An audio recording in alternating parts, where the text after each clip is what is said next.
ప్రత్యేకమైనటువంటి హిందూ యొక్క పుష్కరాన్ని, మహాపుష్కరాన్ని కూడా మీరు రాజకీయాలకు వాడుకుంటారు. ఇప్పుడు డిప్యూటీ సీఎం అండి, కర్ణాటక డిప్యూటీ సీఎం శివకుమార్ గారు వెళ్ళారు, ఆయన కూడా మునిగారు, ఆ విశ్వాసంతోనే వెళ్ళారు.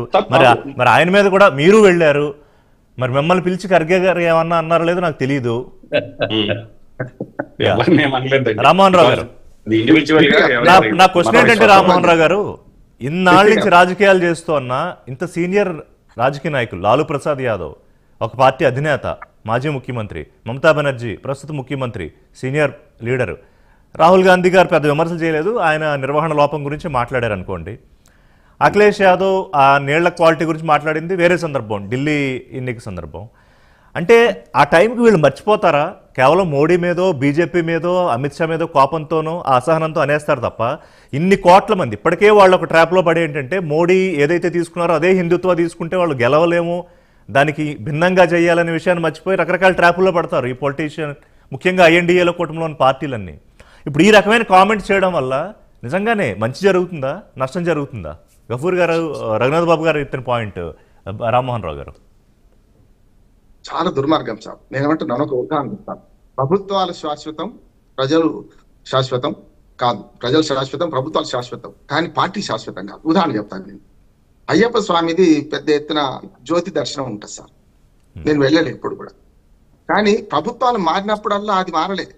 అది స్పష్టంగా అది తెలుసు, విశ్వాసం కేవలం కనుక ఆ జ్యోతి దర్శనం చేయించాలి. గతంలో కాంగ్రెస్ ప్రభుత్వం ఉన్నప్పుడు చేయించింది, ఇప్పుడు కమ్యూనిస్ట్ ప్రభుత్వం ఉన్నప్పుడు చేయిస్తున్నాయి. అవును, బుద్ధిమంతుడు అని సినిమా వచ్చింది, మీకు తెలుసు. ఒక హేతువాది, అన్నా తమ్ములు, ఒక మతాన్ని పాటించేవాడు, ఇద్దరు ఉంటారు. అన్న ప్రాణం పోతుంది అని ఆ విశ్వాసాన్ని రక్షిస్తాడు. ఏది నాగేశ్వరరావు గారి సినిమా. నేనేమంటున్నానంటే, ప్రభుత్వాలు శాశ్వతం కనుక ఏ పార్టీ ఉన్నా, ఇప్పుడు లెఫ్ట్ ప్రభుత్వం ఉన్నది, అయ్యప్ప జ్యోతి దర్శనం చేయించలేదంటారా? స్పష్టంగా అందరికి తెలుసు. అది సైన్స్ ప్రకారం చూస్తే కాదు, అక్కడ ఒకరు పెడుతున్నారు, అందరికి తెలుసు, నమ్ముతున్నారు కదా. ఒక మాట చెప్తాను, నేను ఆసేతు హిమాచల్, కన్యాకుమారి నుంచి కాశ్మీర్, అమర్నాథ్ కూడా పోయాను. నేను చెప్తున్నా, ఎప్పుడు నేను దేవుణ్ణి చూడను, ఆ విగ్రహారాధన నాకు లేదు, కానీ అక్కడ మా అందరి కోసం పోయినప్పుడు నేను ఒక మాట అంటాను. అమర్నాథ్ దర్శనం చేసుకొని వచ్చిన తర్వాత నేను ఒక మాట అన్నాను, అమర్నాథ్ దర్శనానికి వెళ్ళే పోని ఎవరు నడుపుతారో ముస్లింస్ వాళ్ళు, నేను అన్నాను, మాకేమైనా పుణ్యం దక్కితే మొత్తం మీకే దక్కుతుంది అన్నా. ఎందుకంటే మనుషులు నడుస్తారు, మనం గుర్రం మీద కూర్చుని రోజు నడుస్తారు వాళ్ళు. మనం ఎక్కువ రోజు పోయేస్తాం, ఎప్పుడో ఒకసారి, వాళ్ళు రోజు నడుస్తారు, ఎంత పుణ్యం. నేను అదే అన్నాను, అంటే మాకు జన్నత్లో స్థానం వస్తుంది సార్, మీ మతం వేరైనా సరే. మేము జన్నత్ అంటే ఇప్పుడు జన్నత్ స్వర్గం అంటున్నాం, మరి ముస్లింలు జన్నత్ అంటారు. మరి స్వర్గం లేదు, నరకం లేదు, ఏంటి పొమ్మంటే మరణానంతరం ఏం జరుగుతుందో ఎవ్వరికి తెలియదు, పోయి వచ్చిన ఎవరు లేడు. కనుక అది విశ్వాసం, దాన్ని విడిచిపెడతాం. కానీ నేనేమంటున్నానంటే, ఇటువంటి వాటిలలో ఖర్గే గారు మాట్లాడినా, మమతా బెనర్జీ మాట్లాడినా చాలా తప్పు. ఇటువంటి మాటలు మాట్లాడదు, అసహనం ఇంత పెరిగింది అంటున్నాను. నేను రాజకీయం దృష్టికి వస్తాను. రాజకీయం వేరైనా మరి చూడండి, సిపిఎం ప్రభుత్వం ఉన్నా కూడా అక్కడైతే మరి అమర్నాథ్ చేస్తున్నారు కదా, కాలుష్యం దగ్గరకు వస్తాను. ఎందుకంటే అసలైన పాయింట్ అది. నేను వరుసగా ఇప్పుడు బెంగళూరులో ఉన్నాను, 3 రోజుల నుంచి కావేరీ నది ఒడ్డున నివసించాను. నేను కావేరీ నది ఒడ్డున ఫారెస్ట్ డిపార్ట్మెంట్ తోని ఆ పందిళ్లపల్లి శ్రీనివాసానికి కీర్తి చక్ర ఆయన సంతాప సభకు హాజరయ్యాను నేను. అక్కడికి ఫారెస్ట్ డిపార్ట్మెంట్ వాళ్ళు చేస్తే 3 రోజులు ఉన్నాను.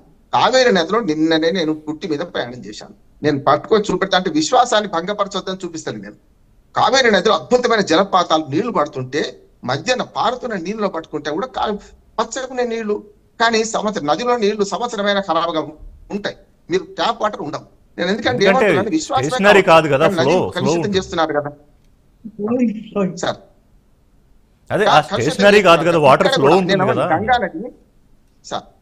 గంగా నదిని విరస్తుంది సార్. గంగా నదిని మీరు పూలు, వస్త్రాలు సమర్పించి చాలా దుర్మార్గం అంటున్నాడు. భక్తుల మనోభావాలు కాదు ఇక్కడ సమస్య. ఏంటంటే కాలుష్యమైంది.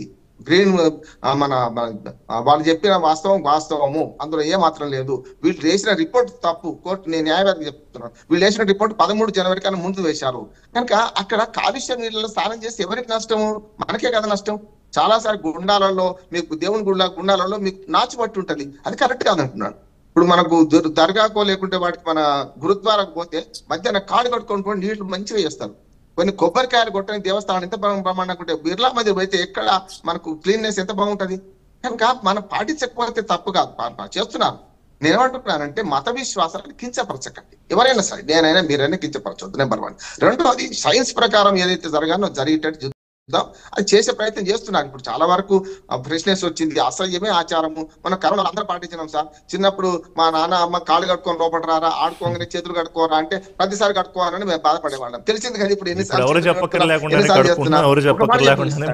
ఇదంతా రాజకీయం కోసం రాజకీయం వద్దు, రాజకీయం కోసం రాజకీయం వద్దే వద్దు. ఇప్పుడు ఇంత మందిలో వారు ఒక్కరు అంటే కాంగ్రెస్ పార్టీ చెందిన వారు చేసి ఇచ్చింది, గత స్థానం చేసి వచ్చింది కదా, అద్భుతం. చాలా మంది మా మిత్రులు కూడా ఆ నీళ్లు తీసుకొచ్చి చల్లి నెత్తి మీద మంచిదే అనుకుంటున్నాను. నేను ఏమంటున్నాను, మత విశ్వాసాలను భంగపరిచి అతి మించి మాట్లాడడం వల్ల రాజకీయ ఇంకోటి వాళ్ళంతా కాంగ్రెస్ ఓటర్లు కావచ్చు, కమ్యూనిస్ట్ పార్టీ ఓటర్లు కావచ్చు, ఎవరైనా కావచ్చు. 60 కోట్ల మంది అండి బీజేపీకి 60 కోట్ల మంది ఓట్లు వేయలేదు కదా, 60 కోట్ల ఓట్లు బీజేపీకి రాలేదు, 39% కదా, రాలేదు కదా, అంతే కదా. అందుకని ఇది కరెక్ట్ కాదు, మాటలు మీరు వద్దు అని ఒకటి. రెండోది ఏంటంటే మత విశ్వాసాలను ప్రశ్నించేటప్పుడు హేతువాద దృక్పథం అన్ని మతాలను ప్రశ్నించదా, నేను అన్ని మతాలను ప్రశ్నిస్తాను. నేను మానవ సైన్స్ కు విరుద్ధంగా ఉన్న విశ్వాసం ప్రశ్నిస్తాం, కానీ దాన్ని మతంతో విశ్వాసాన్ని ప్రశ్నించి ప్రజల భక్తుల మనోభావాలు దెబ్బతించడం కరెక్ట్ కాదు. గఫూర్ గారితో నాకు మిత్రుత్వం ఉన్నది.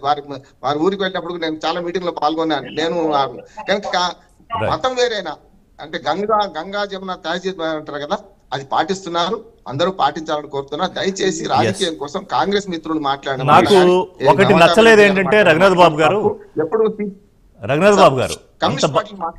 అంత బ్రహ్మాండంగా చేశారు. యోగి ఆదిత్యనాథ్ గారు సరే, ఆయనకి ప్రశంసలు వచ్చాయి, కొన్ని ఇబ్బందులు జరిగాయి, దాంట్లో ప్రజల డిసిప్లిన్ లేకపోవడం అనేది కూడా ఒకటి చర్చ చెయ్యాలి, తర్వాత చేద్దాం, ఇప్పుడు టైం లేదు.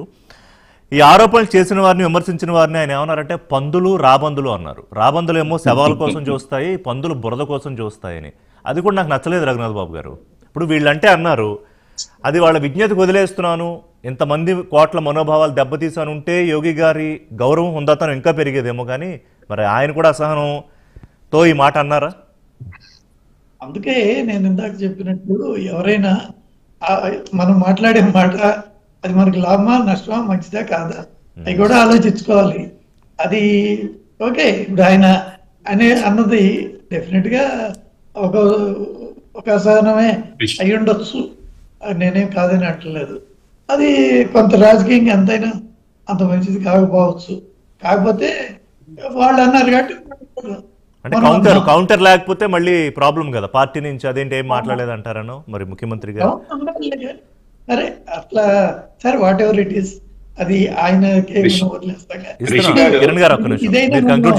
లల్లుని మనం చేయగలుగుతాం, అది ప్రజలకే వదిలేస్తాం, వాళ్ళు ఏం నిర్ణయం చేస్తారు.